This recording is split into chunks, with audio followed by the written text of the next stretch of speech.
Hello children, today we'll be doing 4th standard science, first chapter, that is food for plants. So in this chapter you will be studying about the different parts of a plant, the leaf as the food factory of the plant, photosynthesis. What is photosynthesis? It is the process of production of food in plants. This is called the photosynthesis. Interdependence of plants and animals in nature. So let's start the lesson.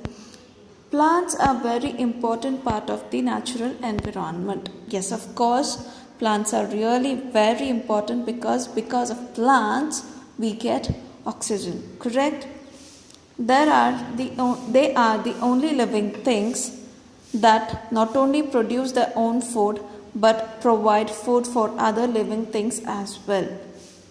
So on earth, plants are the only living things which prepare their own food and also become food for other animals also.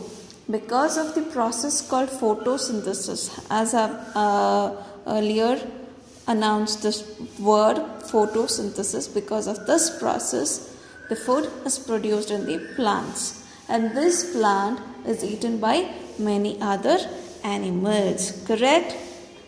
All living things are dependent on plants in some way or the other.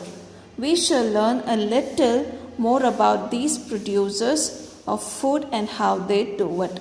So, all living things depend on plants. Yes, they do, because all the herbivorous animals in the sense which eat plants, they eat plants, so they are called herbivorous animals. And the carnivorous animals like lion, tiger, wolf and all depend on these herbivorous animals. So this is the interdependent. So we shall learn little more about producers. Who are these producers? They are nothing but the plants of the food. Okay. Now parts of a leaf. Leaf is generally broad and flat so that they can receive more sunlight. So here you can see the leaf. It is flat and broad, ugly there.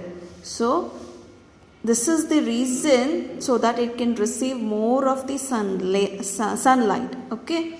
So here you can see the margin of the leaf is called the blade. So the stalk of the leaf is called the petiole.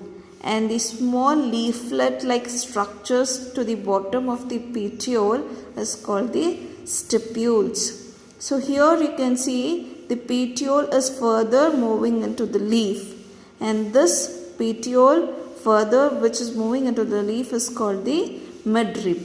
From this petiole which is extended, it is called the midrib, right? From this midrib again you have the secondary veins, those are called as veins.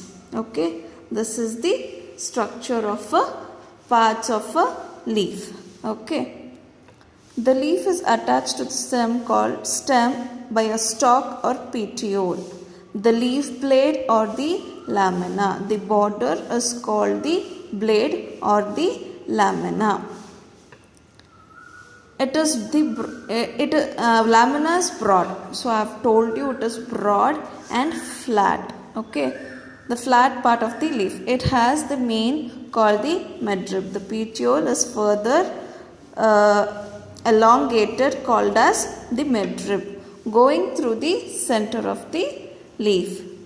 There is a network of veins. So you can see there is network of veins. This is called the vein. So there are also very tiny pores called the stomata. When you keep a leaf to the sunlight and watch, you can see small dots on the leaves. This is called the stomata. Mostly on the lower surface. When you hold a leaf, this is the upper surface, and the one beneath is called the lower surface. So leaves breathe in and breathe out air through the stomata. For human beings, we have nose, and for plants, we have stomata as the breathing organ. So the air moves in and comes out through the stomatal holds. Okay. So leaves, the food factory of plants. So leaves are called the food factory of plants. What do plants need for preparing food? So let's continue this in the next chapter.